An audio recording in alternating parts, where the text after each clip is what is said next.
He is the Director of Intercollegiate Athletics at the University of Wyoming. Tom Burman joins me here at 9:40 on a Friday edition of Learn Me Live on KOWB. I greatly appreciate your time this morning, Tom, and I wanted to bring you on. And obviously, a lot going on as Wyoming is bowl eligible, but not guaranteed a bowl game here in 2018. So I just wanted to kind of give you a chance, and I wanted to ask you, what has been the conversation since the win over New Mexico? Well, it's been pretty hectic and nonstop. As you know, David, the reality is that there's 78 bowl slots available in college football, and they'll either be 81 or 82 bowl eligible teams as of Saturday. The Mountain West has 5 bowl contracted partnerships, which guarantees them 5 spots, and then it has some additional backup agreements, but they're not guarantees, and they get a little complicated. So the league is actually too short right now.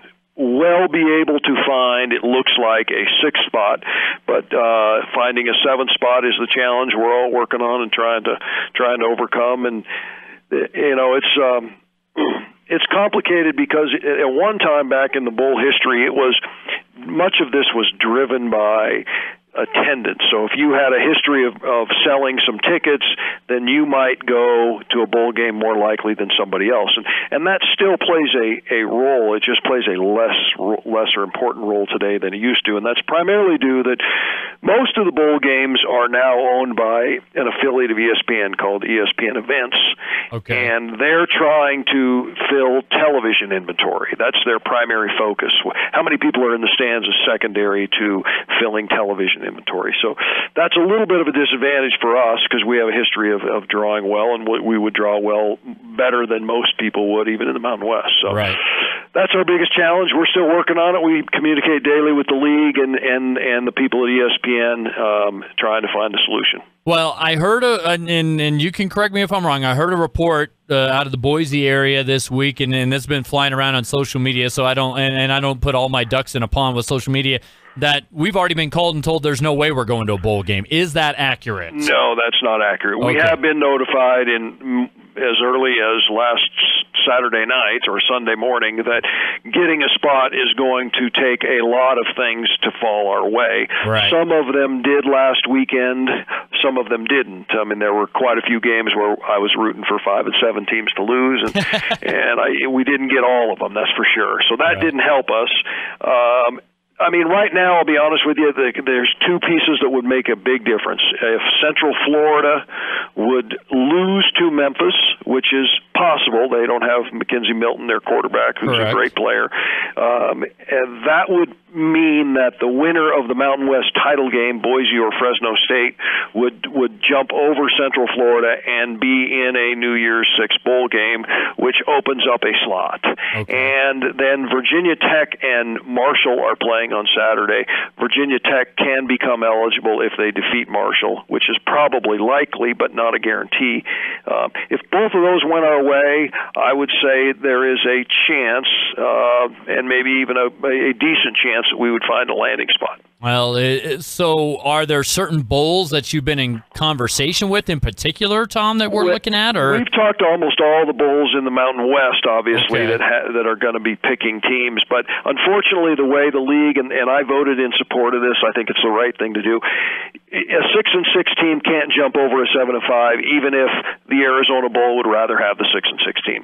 Gotcha. The league is going to control the process to that level, saying, hey, you can't just because this team brings more people, we're not going to let you take them over a Fresno who may not bring a lot of people.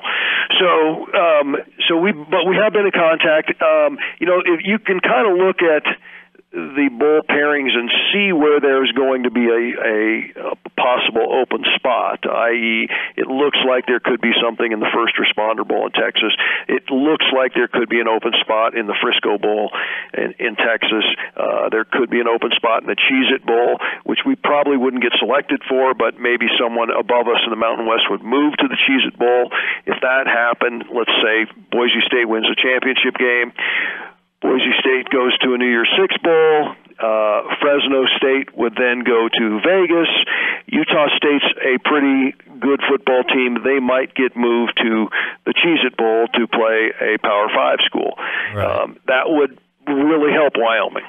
Well, and you talked about earlier, television now really controls everything. It is such a huge factor, a lot more than I think Wyoming fans realize nowadays. It is. Now, if all things are equal, and Wyoming is on the same line and the same record and has the same, national success story as, let's say it's Wyoming and Fresno State, and it's Albuquerque's making the decision as the bowl, or ESPN is making the decision for Albuquerque. I would say that attendance would probably put Wyoming over, but you got to remember we're 6-6, and everyone else is 7-5, and we were one of the last teams to become bowl eligible. That does hurt you. If you go finish your year 6-6, but you were 6-3 at one time and lost your last three, it sounds crazy, but you're probably going to be in a better position than we are, because a lot of these decisions get made behind closed doors weeks ago. Gotcha. Now, we're talking with University of Wyoming Athletic Director Tom Burman, just talking bowl possibilities and what the conversation has been. Is there as much kind of wooing as there used to be back in the day, or is that kind of dissipated because of what we talked about with the TV factor? I would say we're still wooing bowls and trying to make sure they know about us. I don't know that it has as much impact because of the TV. I mean, we have been marketing ourselves directly to the bowl people and making phone calls and having people make phone calls and sending. I mean, I've been, because I know this time of the year some of the bowl people and the ESPN people are probably not reading their emails, so I'm texting graphics that show the success of Wyoming football, who we lost to, where we are in the football power index. I mean, when you look at, the reality of it is this, and it really hasn't moved the needle much in my discussions, but we've lost to, I'll say, 5 excellent football teams. Hawaii's good. I think we should have won that game, so that one is a little bit of a different deal. But the other teams we lost to are excellent football teams, and I think all of them are in the top 28 football power index. Yeah. It's pretty amazing. It really is. So now, contrary to that, pundits would come back and argue, look at the teams you've beaten, their record, and I'm going, well, you got to beat those teams. You need to beat the teams you're supposed to beat, basically. Yes. We didn't, we were 6-0 against the teams that we should have beaten, and we were 0-6 against those that maybe you say we shouldn't beat.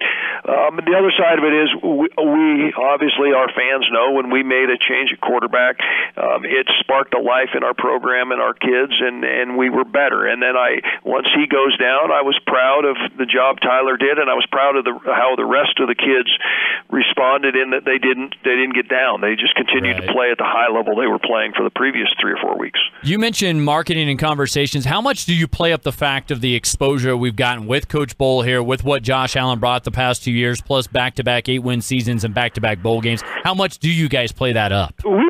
That's part of our sales pitch. Okay. I do believe Coach Bowl, his national reputation helps us in these discussions versus if our coach was a young coordinator who we had just hired from Michigan, for example. That probably isn't going to resonate as much as Craig's history. The Josh Allen effect, I think, helps us just because our brand is better known. But Josh, as one executive said, Josh Allen isn't here. If I cared that much, I'd go watch the Bills. Yeah. All right. Well, I appreciate the conversation. Lastly, I guess, sitting at 6-6 and finishing third in the conference, 4-4, what is kind of your state of the state for Cowboy football right now? Regardless of what happens, whether we get chosen or not, and things fall our way, where do you feel this program sits right now, Tom? Yeah, we're in a good spot. I mean, the good news is we're 6-6, and we feel like we left a lot on the table. We didn't perform at the level we thought we could have. The future's extremely bright.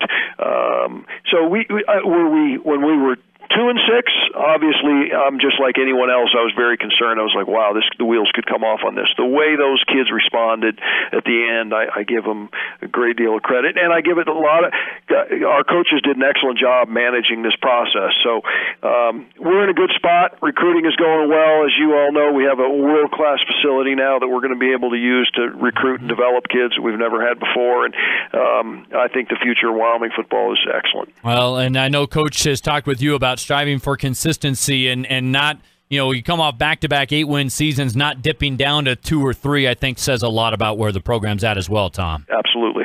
Thank you so much for the time this morning. I appreciate it. Take care, David. Have a good one.